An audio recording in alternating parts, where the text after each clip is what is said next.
Good morning and a very warm welcome. You're watching JanataTelevision and this is the English Bulletin with me, Sushant Takal. The top stories first. PM Oli reshuffles cabinet. Newly appointed ministers take oath of office and secrecy. Supreme Court issues show cause notice to government. Lawyers doubt fair decision by constitutional bench. Dissident faction of NCP to lead strong protest against government, demand re-establishment of House of Representatives. China to leapfrog US as world's biggest economy by 2028. Quick recovery from coronavirus ensures fast growth of China. And Australia win toss against India in the second test, decides to bat first at the MCG.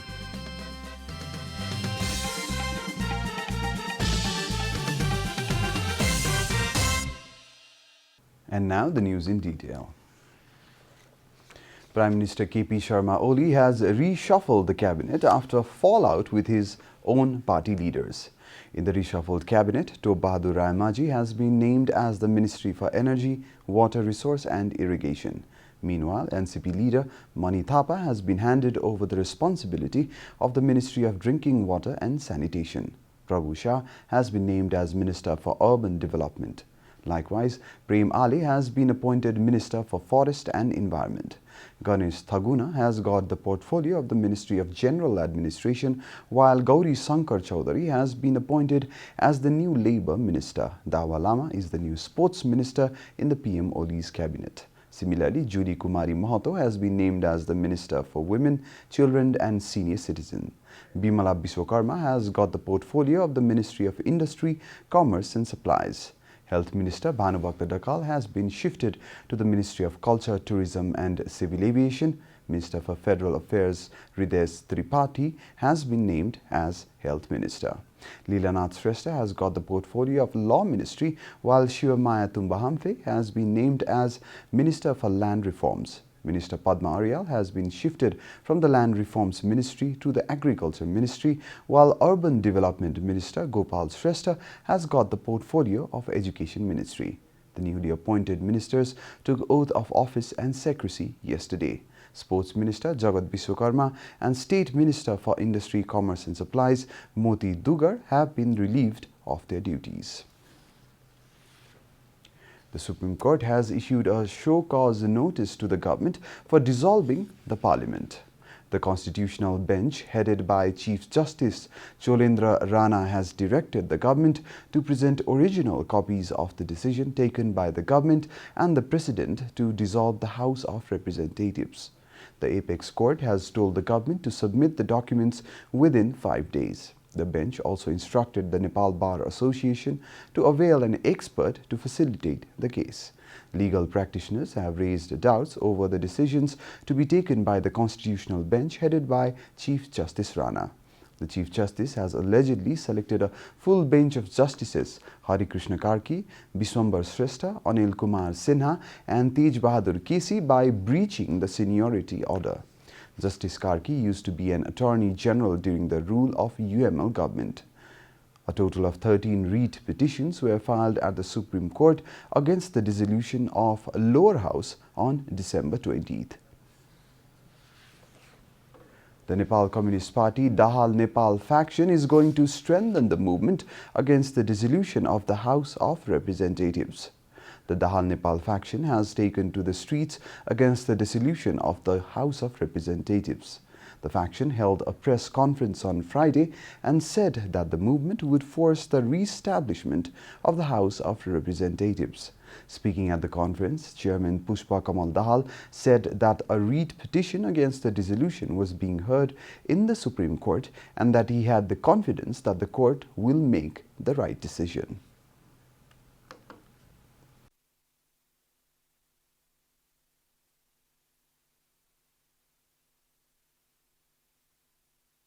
जे भए पनि मैले 3टा भोटा तपाईभन्दा बढी फटाएको छु, म 3 वर्ष जेठो छु भनेपछि म फुरुङ्ग परेर ल भइहाल्यो त 3 वर्ष जेठोलाई 1 नम्बर मानिदिन्छु भनेर 1 नम्बर मानिदिएँ मैले।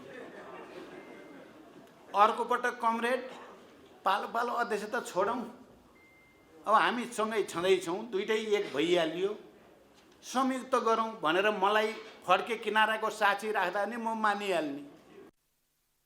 Another chairman, Madhav Kumar Nepal, claimed that their faction would be the official NCP and said that all assets of the party belonged to them.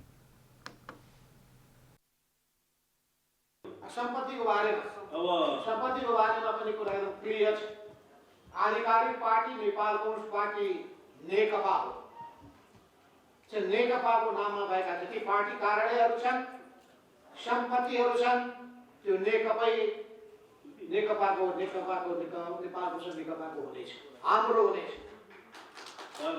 जहाँसम्म अरू कसैका प्राइभेट कम्पनीहरू छन् भने त्यो प्राइभेट कम्पनीको सम्पत्ति हामी लिँदैनौँ।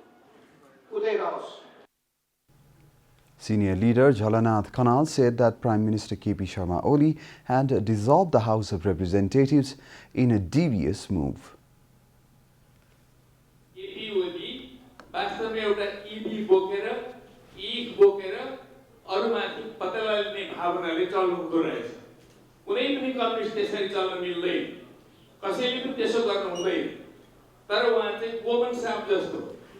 गोमन साहबको तपाईलाई कथा थाहा छ कि छैन?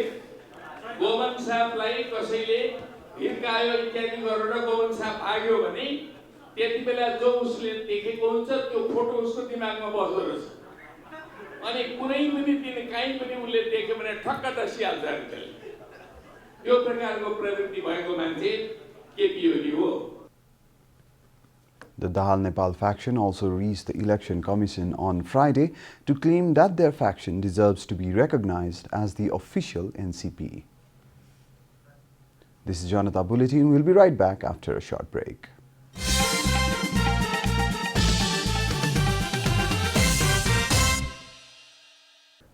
Welcome back after the break. We continue with other national news. The government yesterday confirmed 608 new cases of coronavirus across the country. Following the latest round of tests, the total cases of coronavirus in the country have climbed to 257,200, while the number of active cases has dropped to 7,092 from the overnight tally of 7,384. According to the Ministry of Health and Population, altogether 248,292 infected persons have recovered from the disease in the country so far. The death toll from coronavirus has climbed to 1,818 across the country, with the confirmation of 9 new casualties yesterday. Nepal is currently among the top 40 countries that have been most affected by the pandemic. The USA tops the list with 19.2 million confirmed cases, followed by India with 10.16 million cases. Coronavirus has infected more than 80.19 million people across the world and claimed 1.75 million lives. The Nepal Rashtra Bank has started a campaign for the use of QR code for payment in vegetable markets across the country. The NRB launched the campaign to use QR code in vegetable markets across the country to develop and promote digital financial system, informed Governor Mahaprasad Adhikari. Speaking at a program organized to introduce payment from QR code to Naxal vegetable market in Kathmandu on Friday, Governor Adhikari said that the use of QR code will be encouraged in vegetable markets across the country. He also said that a campaign has been launched to make all payment through QR code, as there is fear of COVID-19 infection risk in the use of cash. Speaking on the occasion, President of Nepal Bankers Association, Bhuvan Dahal, said that the cost of banks would be reduced by promoting digital transactions by paying through QR code. To facilitate the digital payment system, Sanima Bank had distributed free QR codes to vendors of Naxal vegetable market. And now the news from the economic front.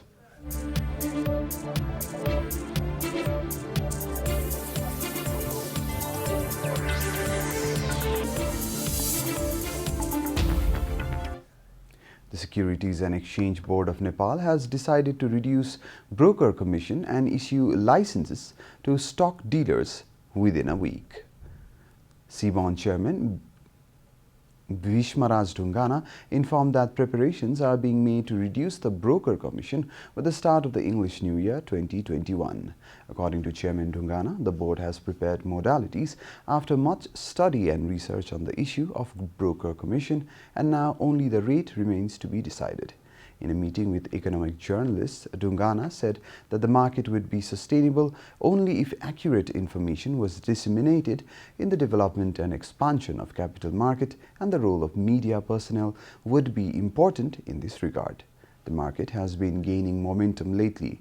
He also said that it is time for regulators to make a thoughtful decision, as the attraction of investors is increasing in the secondary market as well as in the primary. At present, when trading in the secondary market of securities, a commission of 0.6% to 0.4% has to be paid to the brokers. Investors are required to pay 0.6% commission when buying and selling up to 50,000 shares, and 0.55% commission on transactions between 50,000 and 500,000 shares.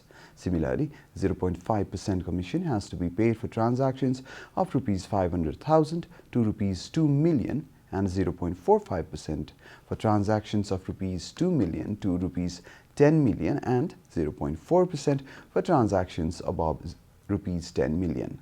Similarly, the long-awaited Citizen Stock Dealer will also get the license within this month, the board said.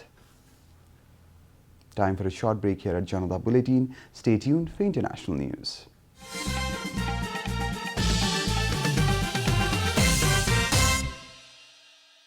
Welcome back, and now the international news.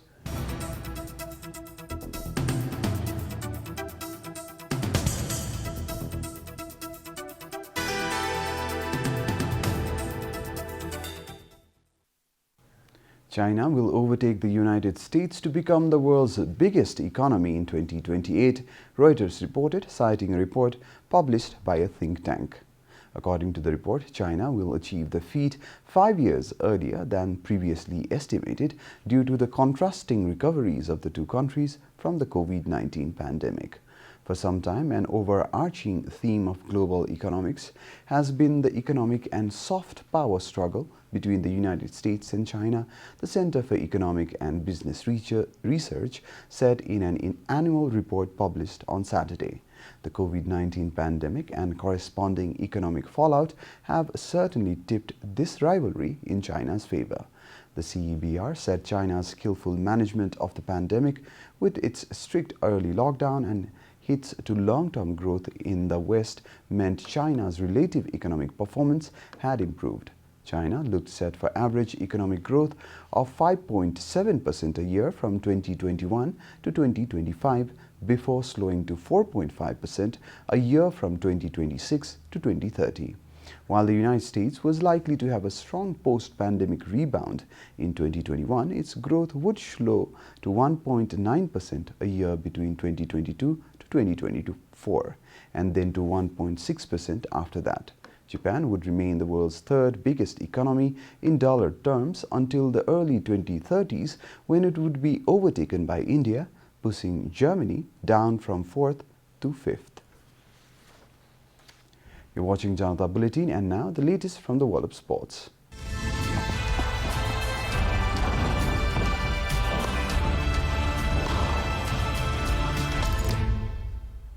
Australian captain Tim Paine won the toss and elected to bat first in their second test against India at the Melbourne Cricket Ground on Saturday.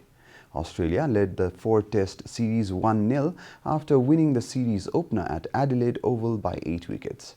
With India's regular captain Virat Kohli returning home for the birth of his first child, the touring side have rung the changes, including debutants Shubham Gill and Mohammad Siraj. According to Reuters, Gill replaces opening batsman Prithvi Shaw, with paceman Siraj replacing the injured Mohammad Sami. All-rounder Ravindra Jadeja has also been included, while Rishabh Pant comes in for wicket-keeper Wriddhiman Shah. Australia retained the same 11 from the Adelaide Test. Former England fast bowler and cricket commentator Robin Jackman has died at the age of 75, cricket's governing body ICC said on Friday. Jackman played for Surrey for 16 seasons from 1966 to 1982 and picked up more than 1,400 first-class wickets. But he played only 4 tests for England, making his debut when he was 35. He also played for Western Province in South Africa, and he married a South African. His links with the country in the apartheid era led to a cancelled test match between England and West Indies in Guyana, however, as the squad stood by him and refused to play when the government ordered his deportation. In other news, Manchester City striker Gabriel Jesus and defender Kyle Walker have tested positive for COVID-19, the Premier League club said on Friday.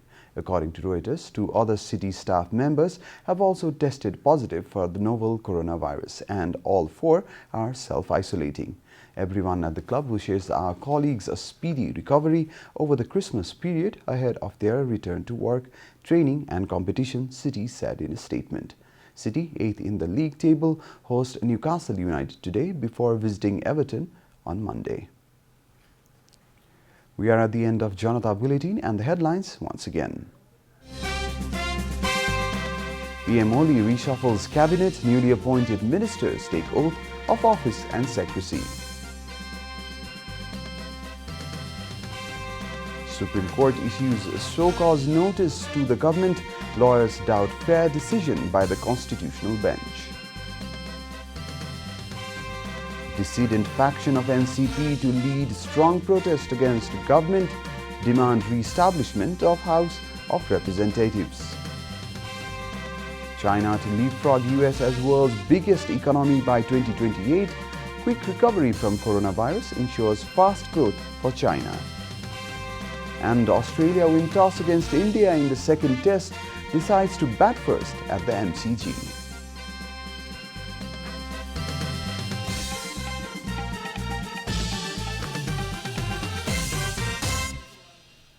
And that's all from the English News Desk for today. You can follow Janata Television and our programs on various social media platforms, including on our website janatasamachar.com.